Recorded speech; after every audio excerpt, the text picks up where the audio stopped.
નમસ્કાર, જય દિવ્યાંગ, જય ગુજરાત, જય માતાજી. મિત્રો, હું ઉદયસિંહ પરમાર, દિવ્યાંગ સેવા ચેરિટેબલ ટ્રસ્ટ ગુજરાત પ્રદેશ પ્રમુખ, અમરેલી, ગુજરાત.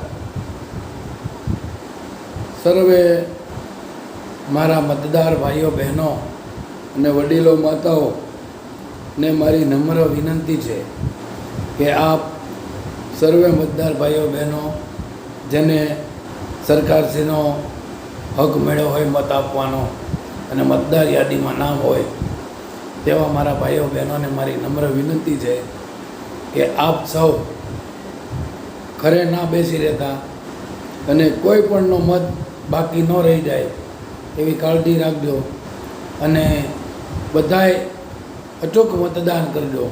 મતદાન છે એ આપણો હક પણ છે ને આપણો અધિકાર પણ છે.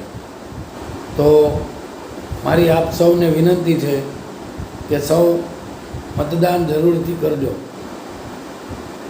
હું આખા ગુજરાતના મતદાર ભાઈઓ બહેનોને વિનંતી કરું છું કે એક પણ મત રહી ન જાય અને કોઈ ઉમેદવારને અન્યાય ન થાય એવી રીતે સર્વ દિવ્યાંગ ભાઈઓ બહેનો અચૂક મત આપો એવી મારી નમ્ર વિનંતી છે. જય દિવ્યાંગ, જય ગુજરાત, જય માતાજી.